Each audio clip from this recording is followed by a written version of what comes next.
Hello students, आज मैं आपके सामने कार्बनिक रसायन का जो सबसे महत्वपूर्ण भाग है, सामान्य कार्बनिक रसायन, जिसमें रासायनिक अभिक्रियाओं की क्रियाविधि और उससे संबंधित कुछ मूलभूत सिद्धांत जो कि बहुत आवश्यक हैं, जिनके बिना कार्बनिक रसायन को समझना संभव नहीं है, उन मूलभूत रसायन सिद्धांत के बारे में हम विस्तृत रूप से एक एक करके चर्चा करेंगे। इस लेक्चर में जो मुख्य बिंदु कवर किए जाएंगे वो हैं अंडरस्टैंडिंग ऑर्गेनिक रिएक्शंस, कार्बनिक रसायन की जो अभिक्रियाएं होती हैं उनको हम किस प्रकार से समझ सकते हैं। Writing equation for organic reactions, यानी कि हम कार्बनिक यौगिकों की अभिक्रियाएं जो हैं उनको किस प्रकार से लिख कर रिप्रेजेंट करते हैं।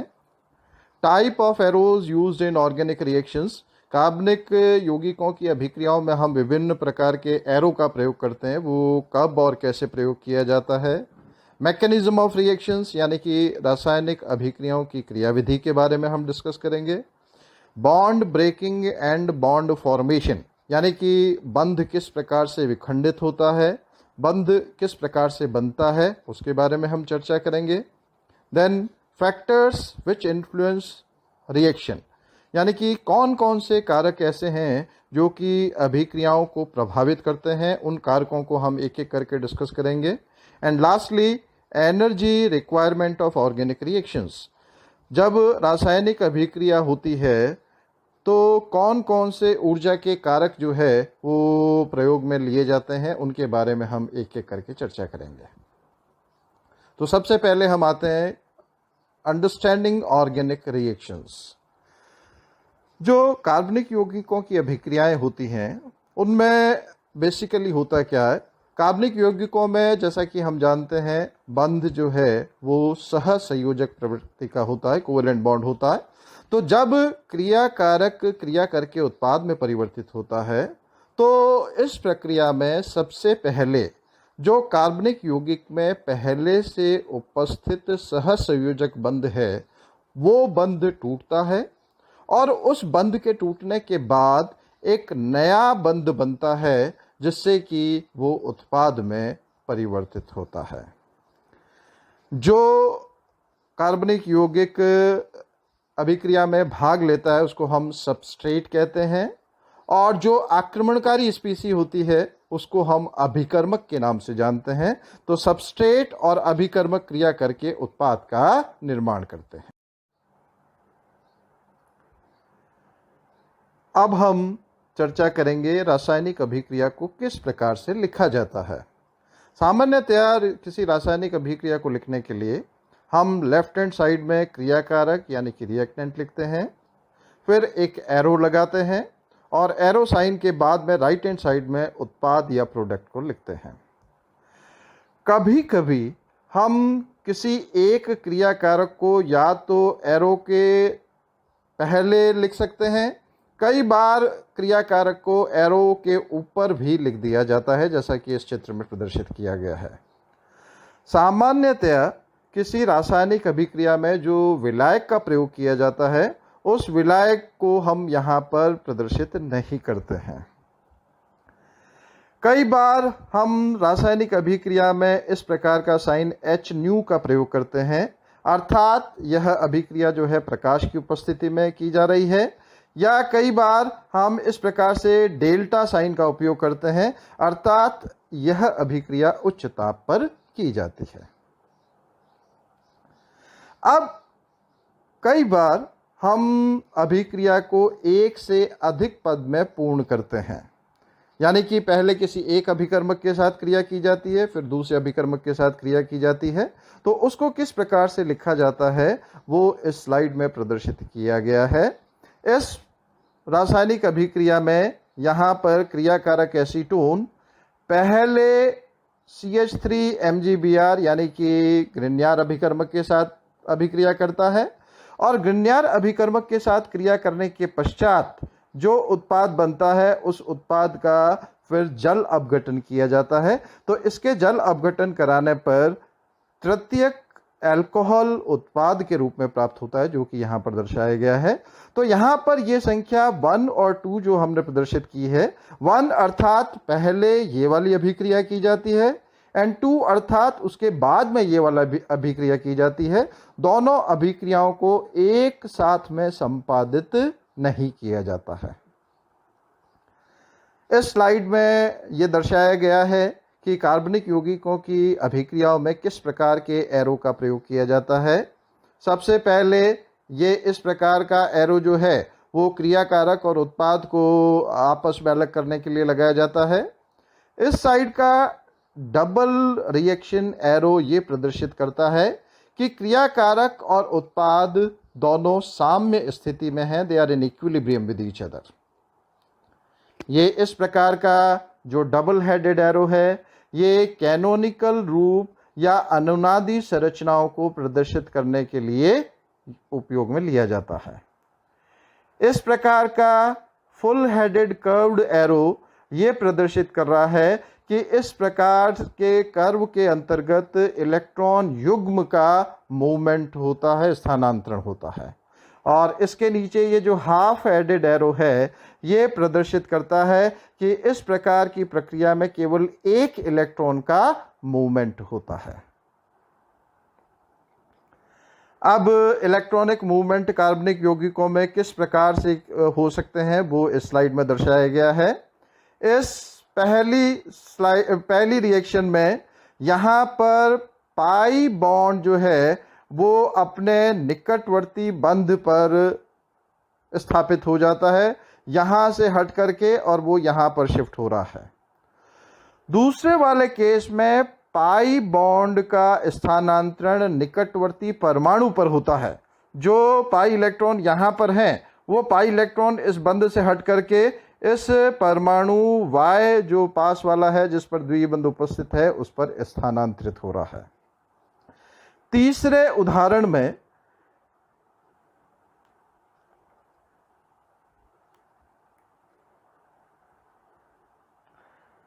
यहां पर थर्ड एग्जाम्पल में जो Y पर इलेक्ट्रॉन युग्म है उस Y परमाणु से निकटवर्ती बंध पर वो स्थानांतरित हो रहा है।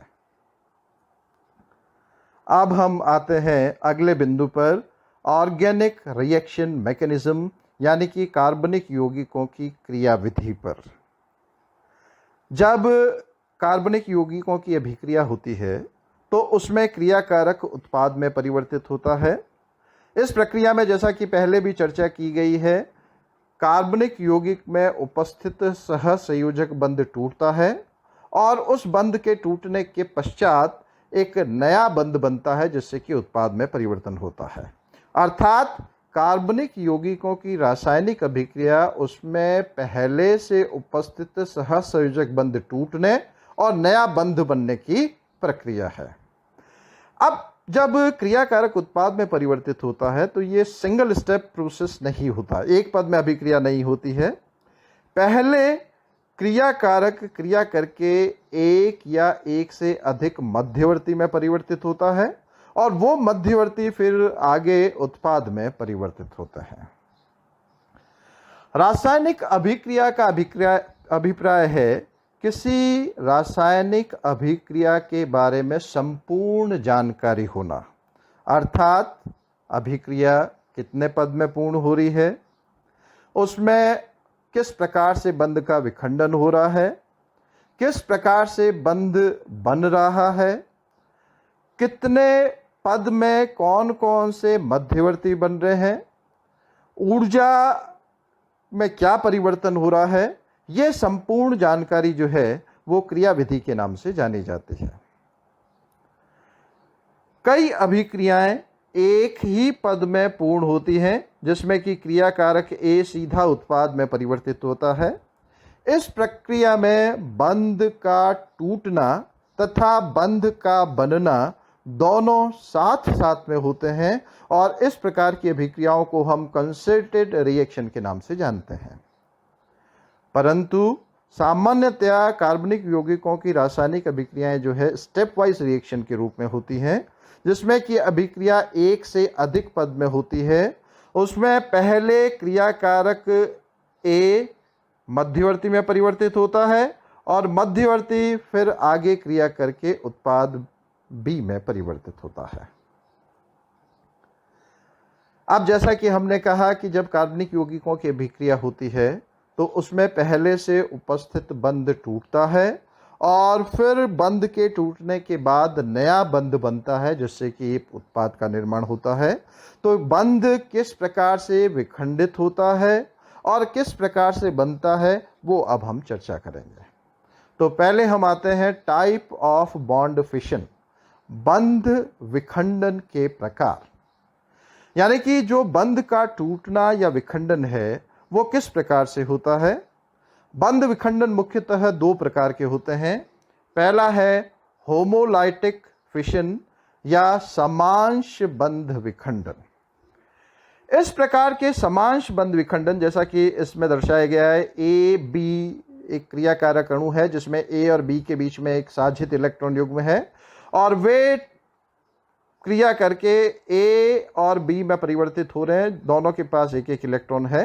तो इस प्रकार के बंध विखंडन में दोनों खंड एक एक इलेक्ट्रॉन के साथ में अलग हो जाते हैं और इस प्रकार का विखंडन तब होता है जबकि भाग लेने वाले परमाणुओं की विद्युत ऋणात्मकता का मान समान होता है।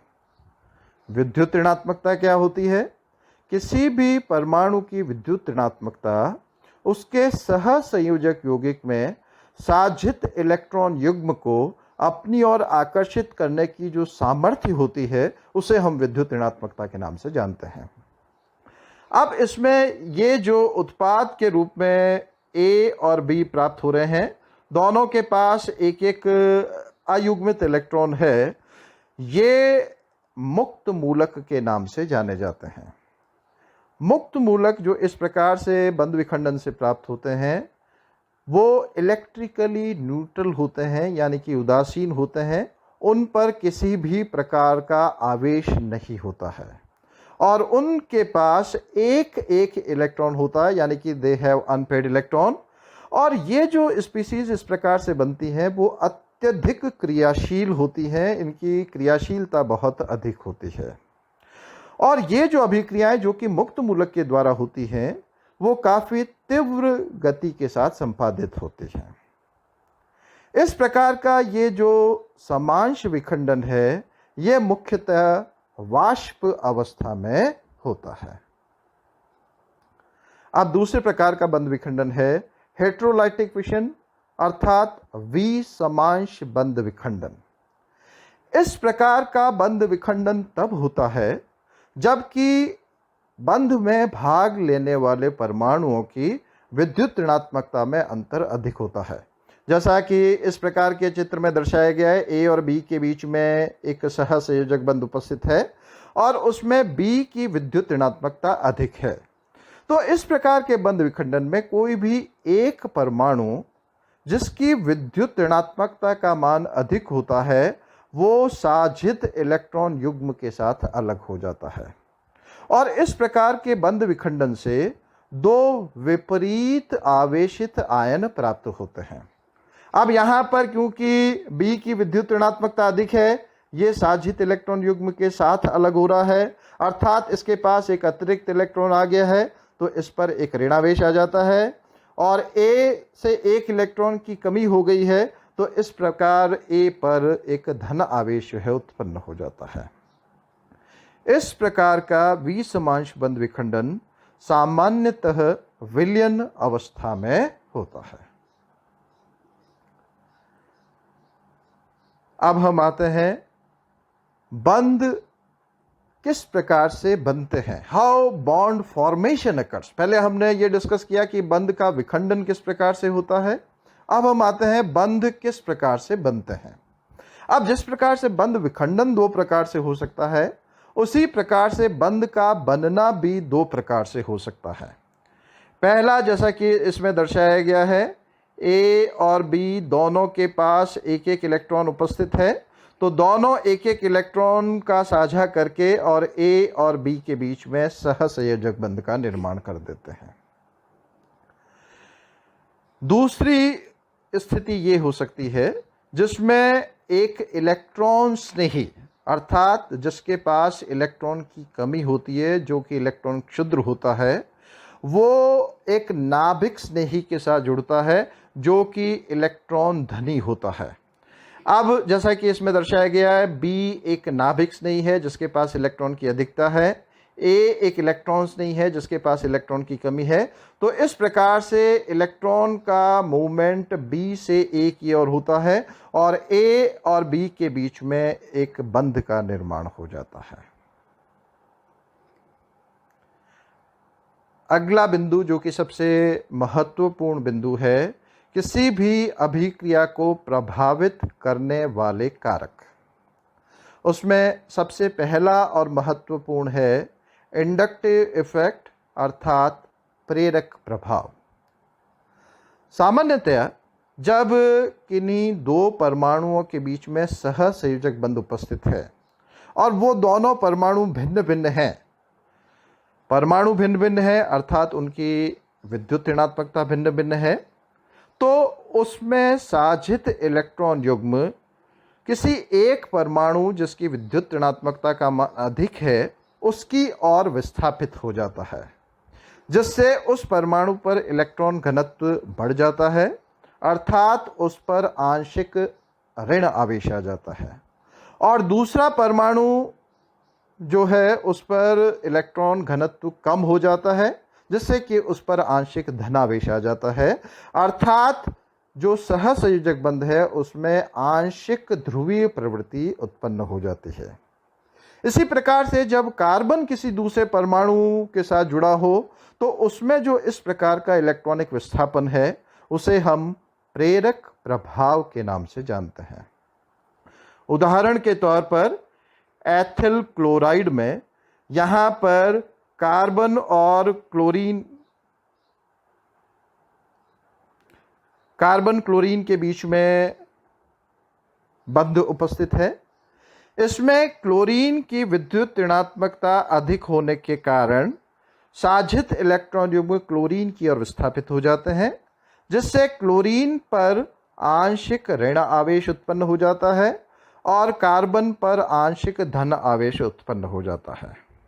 अब ये कार्बन, इस पर क्योंकि आंशिक धन आवेश आ गया है अर्थात इलेक्ट्रॉन की कमी हो गई है, तो ये इलेक्ट्रॉन की कमी को पूरा करने के लिए इस कार्बन के साझित इलेक्ट्रॉन युग्म को अपनी ओर आकर्षित करता है, जिससे कि कार्बन संख्या 1 और कार्बन संख्या 2 के बीच में जो बंध है उसमें भी आंशिक ध्रुवीय प्रवृत्ति उत्पन्न हो जाती है।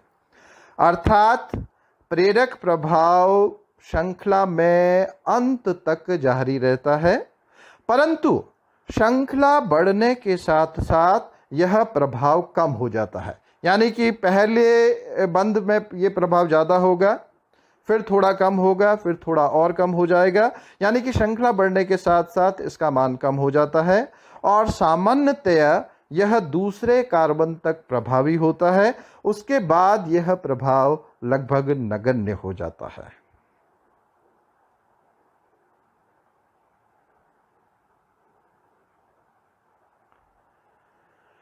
प्रेरक प्रभाव को दो भागों में विभाजित किया गया है, प्लस आई प्रभाव और माइनस आई प्रभाव। इसके लिए कार्बन हाइड्रोजन बंध को मानक माना जाता है। हाइड्रोजन को हम स्टैंडर्ड या मानक मानते हैं, जिसमें यह माना जाता है कि इसमें ये जो प्रभाव होता है वो शून्य होता है। अब इसमें पहला है प्लस आई प्रभाव। यदि कार्बन से जुड़ा परमाणु या परमाणुओं का समूह जो कि छोर वाले कार्बन पर उपस्थित है, उसकी इलेक्ट्रॉन आकर्षित करने की क्षमता हाइड्रोजन से कम है, तो वो इलेक्ट्रॉन अपने से दूसरी तरफ कार्बन को प्रतिकर्षित करेगा। तो इस प्रकार का जो प्रभाव है वो प्लस आई प्रभाव दर्शाता है। और इसमें प्लस आई प्रभाव दर्शाने वाले समूह जो हैं वो इलेक्ट्रॉन रिलीजिंग होते हैं, अर्थात ये कार्बन श्रृंखला की ओर इलेक्ट्रॉन रिलीज करते हैं। इस प्रकार के प्लस आई प्रभाव दर्शाने वाले समूह हैं CH3, CH2R, CHR2, CR3 इत्यादि। दूसरा है माइनस आई प्रभाव। अब यदि छोर पर कार्बन से जो परमाणु या परमाणुओं का समूह जुड़ा है, उसकी इलेक्ट्रॉन आकर्षित करने की क्षमता हाइड्रोजन की अपेक्षा अधिक है, तो वो कार्बन श्रृंखला से इलेक्ट्रॉन को अपनी ओर आकर्षित करता है। इस प्रकार का प्रभाव माइनस आई प्रभाव कहलाता है, और ये समूह जो है वो इलेक्ट्रॉन आकर्षी समूह कहलाते हैं, इलेक्ट्रॉन अट्रैक्टिंग समूह कहलाते हैं। इनका उदाहरण है एक्स हैलोजन NH2 समूह, NO2 CnOH SH C6H5 CHO समूह इत्यादि। जैसा कि पहला ही बता दिया गया है कि ये प्रेरक प्रभाव यदि लंबी श्रृंखला हो तो श्रृंखला में अंत तक जारी रहता है, परंतु सामान्यतया यह दूसरे कार्बन तक प्रभावी रहता है, उसके बाद ये नगण्य होता है। इस प्रेरक प्रभाव के अनुप्रयोग हम कई अलग अलग चैप्टर्स में डिस्कस करेंगे। ये प्रेरक प्रभाव कार्बोनियम आयन के स्थायित्व को समझा सकता है, कार्बन आयन के स्थायित्व को समझा सकता है, विभिन्न प्रकार के अम्ल के अम्लीय सामर्थ्य को समझा सकता है, विभिन्न प्रकार के क्षारों के क्षारीय सामर्थ्य को दर्शा सकता है, जो कि हम अलग अलग चैप्टर्स में फिर आगे विस्तृत रूप से अध्ययन करेंगे। शेष इलेक्ट्रॉनिक प्रभाव जो है, जिसमें रेजोनेंस इफेक्ट, हाइपर कॉन्जुगेशन और इलेक्ट्रोमेरिक इफेक्ट है, वो हम अगले भाग में डिस्कस करेंगे। Thank you.